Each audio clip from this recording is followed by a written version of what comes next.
ആരും ഇല്ലാത്തവളാണ്.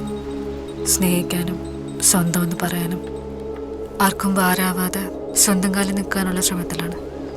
ഉപദ്രവിക്കരുത് please ready. Anna, I'm not kidding around. ഞാൻ ഒരുപാട് ആലോചിച്ചു. ഞാൻ തന്നെ ആദ്യമായിട്ട് റാന്തൽ വിളിച്ചത് കണ്ട നിമിഷമില്ലേ, അതാണ് എൻ്റെ ജീവിതത്തിലെ ഏറ്റവും മനോഹരമായ നിമിഷം. And I want to relive a million moments like that with you. ഭയങ്കരയാണ് അറിയാം, but I genuinely love you, Anna. Love hurts, Reddy. It always does. Forget it.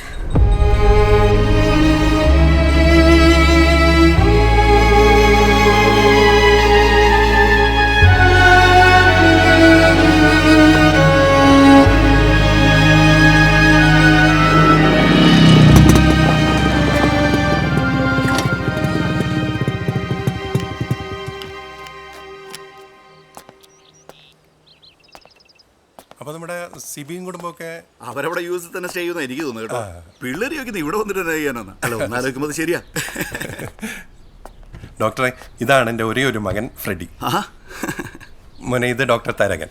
നമ്മുടെ തുരുത്തിക്കടവിലെ ജൂബിലി ഹോസ്പിറ്റലില്ലേ, അവിടേക്ക് ട്രാൻസ്ഫർ ആയിട്ട് വന്നതാണ്. ഹലോ കേട്ടോ ഡോക്ടറെ, ഇവന് മുഴുവൻ സമയം തുരുത്തിക്കടവിലാന്നേ, PhD ഡേറ്റ കളക്ഷൻ എന്ന് പറഞ്ഞുകൊണ്ട്. പഠിക്കാൻ പഠിക്കണ. Oh that's great. ഇത് എൻ്റെ മോള് മാർഗരറ്റ്. ഹായ്. ഹായ്. ഇപ്പോൾ MBBS ഫൈനൽ ഇയറാ.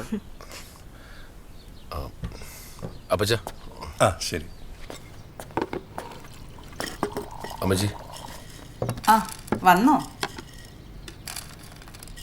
എന്നാ പറ്റിയടാ? ഒന്നുമില്ല. അവര് ചുമ്മാ വന്നോന്നുമല്ലെന്നാ എനിക്ക് തോന്നുന്നേ. അപ്പം നിന്നെ മാർക്കറ്റിനോട് കൂട്ടിക്കെട്ടാനുള്ള പ്ലാനാന്നാ തോന്നുന്നേ. നല്ല കൂട്ടക്കാരാടാ, നല്ല ഒന്നാന്തരം ജ്ഞാനായ, നല്ല തറവാട്ടുകാർ.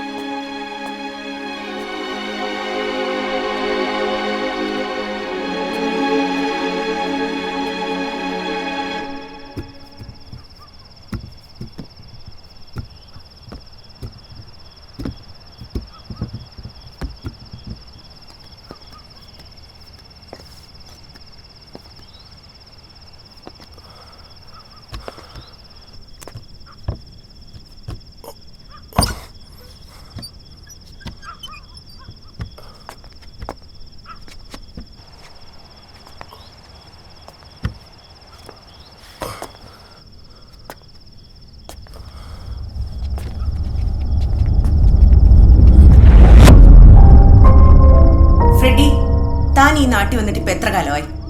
ഇതുവരെ പുറംനാട്ടുകാരോട് ഇടപെടുന്ന പോലെ ഞങ്ങൾ ആരെങ്കിലും തന്നോട് ഇടപെട്ടിട്ടുണ്ടോ? ഇങ്ങനൊരു വൃത്തികെട്ട സ്വഭാവം തനിക്കുണ്ടെന്ന് ഞങ്ങൾ ആരും കരുതിയിരുന്നില്ല. നാട്ടിൽ വേറെ ഏതൊക്കെ വീടിന്റെ പേര് ചാടിയിട്ടുണ്ടാവും ആർക്കറിയാം. പോലീസിനെ വിളിക്കേണ്ട കാര്യമാണ് ഫ്രെഡി താൻ ചെയ്തത്. അത് ഞങ്ങൾ ചെയ്യുന്നില്ല. പകരം നാളെ തന്നെ ഇവിടുന്ന് പൊയ്ക്കോണം. ഇനി മേലാൽ ഇങ്ങോട്ട് വരാൻ ശ്രമിക്കരുത്. സിസ്റ്റർ, ഞാൻ വിളിച്ചിട്ട് എന്നെ കാണാനാണ് ഫ്രെഡി വന്നത്.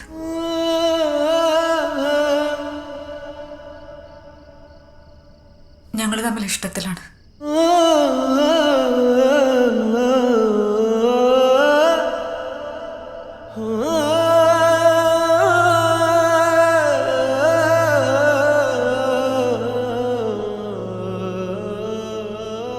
അതോടെ അന്നയ്ക്ക് അത്രയും കാലം പോറ്റി വളർത്തിയ മഠത്തിൽ ഇടമില്ലാതെയായി.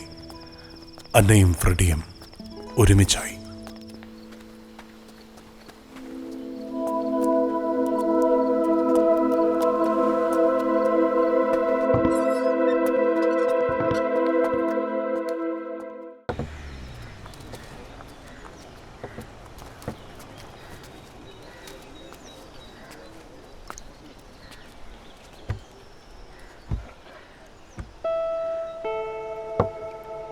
നിന്നെ കുറ്റം പറയാനോ നിന്റെ ഇപ്പോഴത്തെ അവസ്ഥ കണ്ട് ചിരിക്കാനോ ഒന്നുമല്ല ഞാൻ വന്നത്.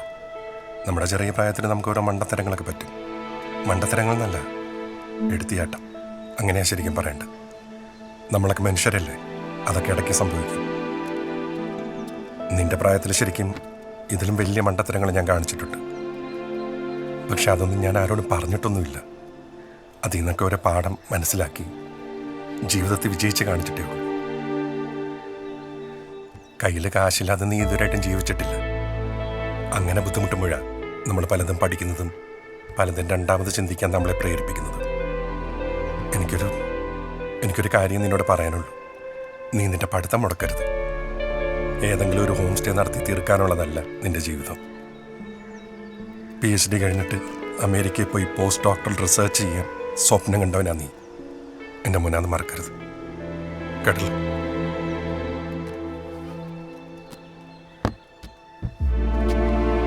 ഫ്രെഡി ഒരു പാവമായിരുന്നു. ആർക്കും എളുപ്പത്തിൽ മാനിപ്പുലേറ്റ് ചെയ്യാവുന്ന ഒരുത്തൻ. അപ്പൻ ഒരു ദുഷിച്ച ചിന്തയുടെ വിത്ത് അവന്റെ മനസ്സിൽ പാകിയിട്ടു.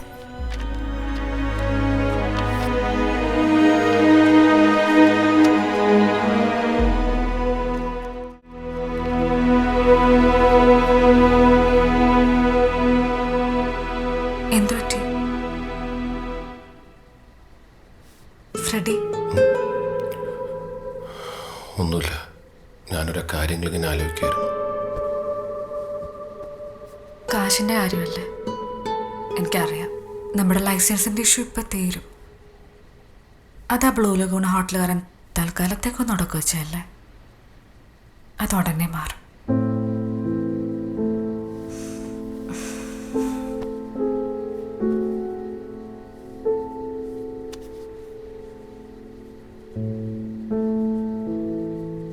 ഫ്രെഡിക്ക് വയസ്സായ കാണാൻ നല്ല ഭംഗിയുണ്ടാവും.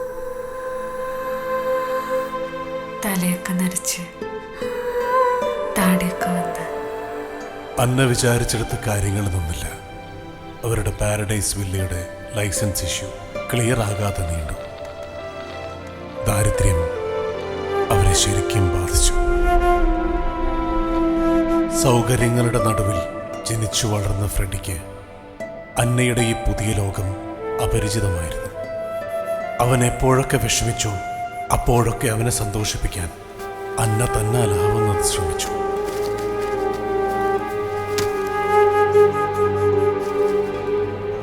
എത്രയായിട്ടാ? 2 കാലം.